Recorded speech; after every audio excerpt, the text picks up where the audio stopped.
Turma, na videoaula passada, a gente chegou à conclusão que a fórmula original de Lewis era incapaz de determinar com exatidão qual era a tensão normal máxima na seção crítica. E daí a gente discutiu que a tensão real no pé do dente era bem maior do que a tensão teórica que era estimada analiticamente por essa fórmula. E para corrigir isso, a gente, de uma forma ou de outra, ia ter que modificar a fórmula original de Lewis através de fatores de concentração de tensão. E cada fator de concentração de tensão considera um efeito operacional diferente. A gente já falou do YF, que é o fator da forma do dente. Inclusive eu fiz uma aula específica só para ele. Agora é a vez de eu fazer uma aula exclusiva para um outro concentrador de tensão, o YV. Se a gente tiver um sistema de transmissão de potência funcionando em velocidades moderadas ou altas, provavelmente a gente vai perceber algum tipo de ruído durante essa operação. Mesmo se a gente tiver ECDHs, que costumam ter um nível de ruído bem inferior às ECDRs, quando as velocidades não são baixas, a questão da emissão de ruído acaba se fazendo presente. E isso é uma clara evidência de que tem efeitos dinâmicos atuando nessa situação. Nessa aula de agora, eu quero te apresentar a história por trás do fator dinâmico da fórmula de Lewis e também te explicar como é que nós vamos calcular o YV. E claro, conforme eu já tinha vinculado antes, que assim que eu te apresentasse o conceito do YV, eu ia matar a pendência do YF prévio.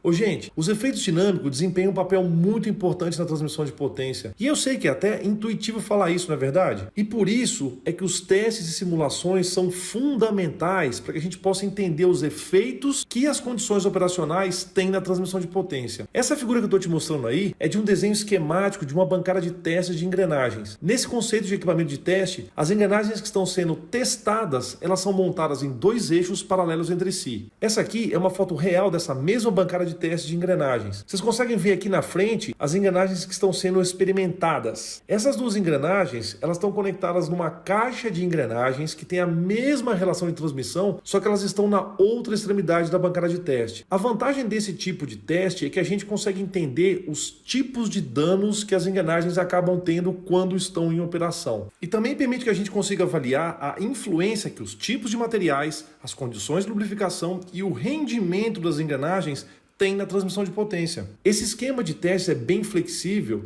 e permite que a gente realize uma série de estudos que são muito úteis. Uma das opções que a gente tem é instrumentar as engrenagens. Daí é possível testar essas rodas dentadas nas mais diferentes condições operacionais. A gente pode variar o torque, variar a rotação, mudar a potência, trocar o material das rodas. Inclusive, nessa foto, a gente consegue ver que a engrenagem da esquerda tem um corpo sólido, enquanto que a engrenagem da direita provavelmente teve uma rotina de otimização estrutural definida durante o seu projeto. Daí, quando ela foi dimensionada, foi prevista a remoção de material da alma. E através de experimentos, a gente pode testar a influência desses detalhes e até mesmo eventuais correções da microgeometria no desempenho da transmissão. Essa foto maior mostra que a engrenagem com alívio de massa foi instrumentada através de sensores de tensão. E esses sensores foram colocados na raiz do dente e também no corpo da engrenagem. Inclusive, algumas dessas pontes de Wheatstone são visíveis nessa imagem maior que está aí na tela. Já nessa figura menor aqui, a gente tem uma visão ampliada dos sensores que estão instalados na raiz do dente. E quando eu falo raiz do dente, é a mesma coisa que falar pé do dente, tá, turma? Nessas figuras, a gente vê como os strain gates são conectados às pontes. E eu só mostrei a foto ampliada da engrenagem que tem alívio de massa. Só que o mesmo tipo de instrumentação foi aplicada na engrenagem também de corpo sólido, como eu te mostrei na foto anterior. Inclusive, olha aí uma foto dessas duas engrenagens instrumentadas e prontas para começarem o teste. Esse tipo de equipamento de teste permite que a gente meça com exatidão um indicador de desempenho muito importante, que é o erro de transmissão. Deixa eu te explicar como é que isso é feito. Os dois eixos de transmissão de potência têm encoders angulares instalados neles. O encoder é um dispositivo ou um sensor eletromecânico que tem a função de transformar a posição em um sinal elétrico digital. Então, se a gente usar encoder, a gente consegue medir distâncias percorridas, estimar o escorregamento, ou até mesmo estimar a diferença da distância entre dois pontos de controle. Dá para monitorar velocidades, quantificar ângulos, determinar com exatidão o número de rotações, dá para posicionar componentes, rotacionar braços robóticos, enfim, o encoder é um equipamento muito interessante de teste. Os erros de transmissão das engrenagens são amplamente reconhecidos como a principal fonte interna de vibração vibração nas transmissões de potência. E daí quando a gente consegue determinar o erro de transmissão, a gente consegue quantificar as diferenças de desempenho. Porque, olha só, a gente consegue analiticamente saber, ou na verdade estimar, como é que uma transmissão de potência que é cinematicamente perfeita vai funcionar. E aí a gente mede uma transmissão que é cinematicamente real. Essa transmissão real, ela experimenta deflexões, desalinhamentos, erros de fabricação, e aí a gente consegue comparar o desempenho real com o desempenho teórico. E aí a gente consegue identificar os desvios de desempenho. O erro de transmissão é a diferença de rotação entre a engrenagem motriz e a engrenagem acionada. Em inglês, erro de transmissão é chamado de Transmission Error, e por isso está marcado aí como TE no eixo Y. No eixo X desse gráfico está marcada a revolução do eixo. Então, 360 graus obviamente corresponde a uma rotação completa no eixo motriz. E vocês vão perceber que a unidade aqui no eixo X é degrees, que é graus em inglês. Nessa figura dá para a gente ver que o erro medido foi apresentado para diversas condições de torque de acionamento. Então, esse resultado foi feito numa situação quase estática, porque a velocidade de rotação é constante. Isso quer dizer que a gente aumentou a potência mantendo a rotação constante. E é claro, se eu aumento a potência e mantenho a rotação constante, eu preciso aumentar o torque. Mas essa daí é só uma das possibilidades de teste. Tem muitos outros testes e inúmeros estudos que podem ser feitos em engrenagens. E turma, e por falar em coisas que são feitas em engrenagens, deixa eu aproveitar e fazer uma recomendação de duas fontes de consultas técnicas que são bastante úteis para quem quer se manter informado no que se refere a engrenagens e transmissão de potência. A primeira sugestão que eu vou dar para vocês é sobre engrenagens. Então eu vou dar uma entrada nesse site aqui para te mostrar uma coisa interessante. Esse aqui é um site que é mantido pela própria Agma. Tem muita informação interessante aqui, tem um monte de artigos técnicos, tem artigos que são patrocinados também, mas enfim, é um site que reúne uma enormidade de informações sobre engrenagens. Inclusive, se vocês clicarem aqui, vocês vão encontrar todas as edições passadas e está disponível para que vocês possam fazer download, para que vocês possam consultar. Tem muita coisa legal. Eu recomendo demais que vocês até eventualmente se inscrevam aí, porque, como eu disse para vocês, é uma fonte praticamente inesgotável de informações sobre engrenagens, sobre projetos, sobre manufatura e assim por diante. E daí eu vou te mostrar a segunda fonte de consulta, que também é um site mantido pela Agma, só que esse é mais voltado para transmissão de potência. Vamos dar uma olhada? Quando a gente acessa esse site, o formato é mais ou menos o mesmo. Então, se vocês clicarem aqui nessa opção de Magazine, vocês vão encontrar todas as edições anteriores que tratam, obviamente, sobre assuntos relacionados à transmissão de potência, tá bom? Então espero que sejam úteis essas duas sugestões aí. Agora, deixa eu falar especificamente de como esse fator dinâmico ou fator de velocidades YV é determinado. Senão eu fico aqui te contando as coisas legais que eu acho sobre engrenagens e eu não acabo a matéria nunca. Foco agora no YV. No século XIX, pesquisadores como Carl G. Barth, que era professor de Harvard, fizeram vários testes interessantes. Eles pegavam um par de engrenagens que tinham o mesmo tamanho, o mesmo material e a mesma resistência e aplicavam uma carga nessas engrenagens sem rotação. E dá para fazer isso só travando um dos eixos, aumentando o torque na outra engrenagem, e daí quando a engrenagem quebrasse, esse torque era registrado. Veja bem, se você sabe o torque e sabe o diâmetro da engrenagem, você sabe exatamente qual que é a projeção da força normal no flanco do dente na direção tangencial, que a gente costuma chamar de força tangencial. Então, é muito simples a gente determinar qual que é a força tangencial que provocou a quebra. Então vamos fazer um exemplo numérico aqui. Vamos lá, por uma determinada engrenagem, o Barth registrou a quebra sem velocidades com 500 newtons. Daí ele fazia o mesmo teste com a velocidade V1 e a engrenagem quebrava com 250 newtons. Então, essas engrenagens tinham um fator de velocidade YV igual a 2 para essa velocidade V1. Isso significa que o mesmo par dessas engrenagens aí com velocidade tangencial V1 tem uma tensão normal 2 vezes maior do que a tensão teórica. Todos esses fatores Y nada mais são do que fatores de concentração de tensão. Tanto é que no livro do Shigley, quase todos esses fatores modificadores são chamados de K. E o que a gente chama de YV, o Shigley chama de KV. Vamos dar uma olhada no Shigley? Olha aí, no capítulo 14, tem uma seção aqui do livro onde o Shigley aborda os efeitos dinâmicos. Então, nessa página aqui do livro, o Shigley dá essa explicação que eu acabei de comentar com você sobre os testes iniciais do Barth. Então, vocês podem ver aqui, ó, o nome dele, Carl G. Barth, né? Que a gente vai falar Barth porque é bem mais legal, né? Nessa época, o Barth determinou nessas 4 equações que eu estou mostrando aqui para vocês, a 14, 4A, até a 14,5b, como calcular o KV em função do processo produtivo da engrenagem. Só que nessas equações a velocidade está em pé por minuto. E aqui embaixo o livro mostra as mesmas equações para os mesmos processos produtivos, só que com uma diferença importantíssima. A velocidade tangencial está em metros por segundo. Então, de um jeito ou de outro, o KV está relacionado ao processo produtivo da engrenagem, o que de uma forma direta influencia na qualidade do acabamento final da engrenagem. E aqui na equação 14.8, o Shigley apresenta a equação de Lewis original com o acréscimo de apenas o KV. E no nosso caso, eu já mostrei a equação de Lewis modificada, incluindo todos os parâmetros modificadores ou fatores de concentração de tensão que a gente vai considerar. E vocês vão perceber que eu chamei o KV de YV. E daí eu quero dar uma olhada mais adiante no Shigley, onde ele realmente apresenta o método de cálculo que a AGMA propõe. Aqui nessa seção chamada de Dynamic Factor, KV, ele mostra essa questão do erro de transmissão e cita os diversos fatores que levam a ele. Aqui nessa outra seção, o Shigley mostra os números de nível de precisão de transmissão da AGMA que a gente chama de QV, que sinteticamente esses índices QVs poderiam ser chamados perfeitamente de números de qualidade. O Shigley apresenta uma nomenclatura e limites bem genéricos. Ele afirma que o QV entre 3 e 7 incluem a maior parte de engrenagens de qualidade comercial, enquanto que o QV entre 8 e 12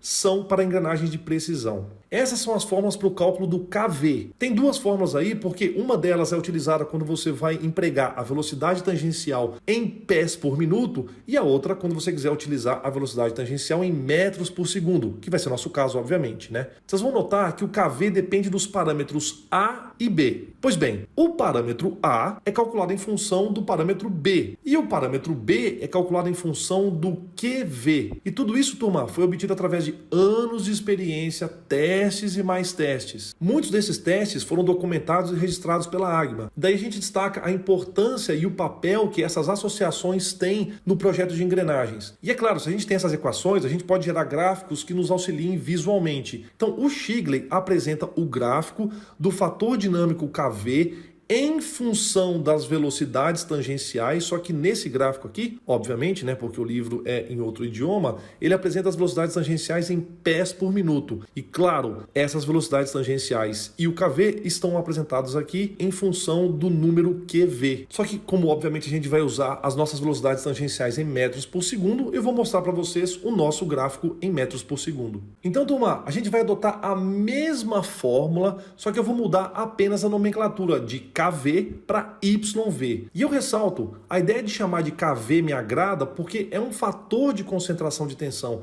E quando a gente estudou fadiga, por exemplo, a gente chamou os fatores de concentração de tensão de K, KT, KF e assim por diante. Só que aí, turma, em homenagem aos professores que me deram aula na FEI, inclusive eu tive a oportunidade de trabalhar com eles por bastante tempo, eu vou manter a tradição e chamar de YV. A velocidade que é utilizada nessa fórmula é a velocidade tangencial medida em metros por segundo. E vocês devem se lembrar que, de acordo com as leis do engrenamento, a velocidade tangencial das engrenagens é a mesma, considerando que não tem escorregamento. E aqui vem um detalhe bem interessante, porque já que a gente sabe que a velocidade tangencial entre essas rodas é igual, a gente pode afirmar que a velocidade tangencial do pinhão é igual à velocidade tangencial da coroa.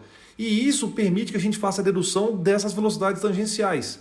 A velocidade tangencial do pinhão é calculada através de π m z1 n1. Por sua vez, a velocidade tangencial da coroa é calculada através da fórmula π m z2 n2. Acontece que a gente só consegue calcular a velocidade tangencial das engrenagens se a gente tiver todos esses parâmetros aí: o número de dentes, a rotação e o módulo das engrenagens. Mas, em diversas situações práticas, incluindo exercícios da nossa lista e projetos, o módulo é a incógnita. E quando isso vai acontecer, a gente vai ter um problema, porque nós não temos como calcular o YV. Olha, por favor, para a fórmula do YV, turma. A gente precisa do cálculo da velocidade tangencial, seja no pinhão, seja na coroa, porque essa velocidade tangencial é igual. E aí, como acontece para qualquer outro desses fatores, quando a gente tem essa interdependência pendência, nós vamos precisar fazer algum tipo de adoção. Porque aí, ao fazer essa adoção, a gente tem a condição de estimar a variável de interesse e depois fazer o recálculo. No caso do fator de velocidades, eu vou recomendar para vocês qual é o YV prévio. O YV prévio vai ser um valor de adoção inicial e ele vai ser tabelado em função de um conceito que daqui a pouquinho eu vou te explicar. Portanto, eu vou dar seguimento à explicação deixando essa pendência com vocês. E quando eu falo pendência, eu me refiro a te instruir precisamente como você vai fazer a adoção do YV prévio em situações onde o módulo é a incógnita do problema. Então vamos retomar nossa atenção para a forma do fator modificador de velocidades, o fator dinâmico YV. Você vai perceber que a gente precisa da velocidade tangencial em metros por segundo. E também a gente precisa de dois parâmetros que a gente chamou nessa fórmula aqui de parâmetro A e parâmetro B. Quando a gente for calcular o fator A, nós vamos usar a mesma fórmula do Shigley. Esse parâmetro A, ou fator A, chama do jeito que você quiser. Ele depende do parâmetro B, que é calculado por essa fórmula. E aí vocês vão perceber, como eu já tinha mostrado anteriormente, que o parâmetro B depende do número QV. E aí eu recomendo que vocês usem essa tabela de referência para que vocês possam ter uma base do QV. Então essa é a tabela de nível de precisão de transmissão da AGMA, que é também chamada de número de qualidade, em função do nível de acabamento da engrenagem. Então nós vamos ter o seguinte, se a gente tiver uma qualidade grosseira, isso significa que a gente tem um número QV entre 1 e 3. E se for esse o caso, o seu YF prévio deve ser 1.6. Agora, se a gente tiver qualidade comercial, isso significa que o QV está entre 4 e 7. E se você precisar, adote um YF prévio de 1,43 para esse intervalo de qualidade. Entretanto, quando a gente vai falando sobre alta precisão, isso significa dizer que nós temos números de qualidade entre 8 e 11. E nesse caso, o YF prévio vai ser 1,34. Agora, se a gente vai falando sobre altíssima precisão, essas engrenagens vão ter um QV maior ou igual a 12. Então, nesse caso, para engrenagens que têm um QV maior ou igual a 12, o YV é automaticamente 1. Eu já vou te explicar o porquê. E aí, no caso de você precisar adotar o YV prévio, adote o YV prévio igual a 1 para engrenagens de altíssima precisão. E aí, turma, vou aproveitar para compartilhar com vocês uma dificuldade inerente a processos que são regidos por normas. A gente tem que prestar atenção porque as normas podem ser atualizadas. Então, a ANSI AGMA 2001-D04, que foi adotada em 2004, acabou mudando a nomenclatura e a fórmula do KV. A norma trocou o índice QV pelo índice AV e acabou invertendo a ordem. Quanto menor o número AV, maior seria a qualidade das engrenagens. Só que os valores de KV, que a gente está chamando aqui de YV, que eram determinados com a formulação anterior, usando o QV, se a gente comparar esses valores de KV com os valores de KV determinados com essa nova nomenclatura, que é AV, são perfeitamente comparáveis. Inclusive, o próprio livro do Shigley manteve a formulação original usando o QV. Vocês viram isso, né? Eu acabei de mostrar para vocês no livro. E daí, turma, só para a gente encerrar aqui, vou fazer um exemplo numérico para a gente treinar a determinação do YV. Eu vou tomar como exemplo uma situação onde eu tenha uma engrenagem cujo QV, que é um número de qualidade, seja igual a 8. E que essa engrenagem também tem uma velocidade tangencial de 20,32 metros por segundo. Eu estou usando esse valor 20,32 porque ele é equivalente a 4.000 pés por minuto. E aí, se você quiser usar o ábaco do Shigley para confrontar a minha resposta, você fique à vontade. Só que, claro, a fórmula para calcular o KV do Shigley para velocidades tangenciais em pés por minuto é diferente da equação que eu vou usar aqui com vocês, hein? Não se esqueçam. Então, olha só, essa é a fórmula que a gente tem que utilizar para calcular o fator dinâmico ou fator de velocidades YV. A gente precisa do fator A. Então, o fator A depende do fator B, e uma hora eu chamei de fator, né? Outra hora eu chamei de parâmetro, mas é a mesma coisa. Como a gente sabe que o QV é igual a 8, eu consigo calcular esse parâmetro B. Com esse parâmetro B, eu jogo na fórmula do parâmetro A e determino, obviamente, o parâmetro A. E agora, tendo a velocidade tangencial, que é de 20,32, e tendo os parâmetros A e B,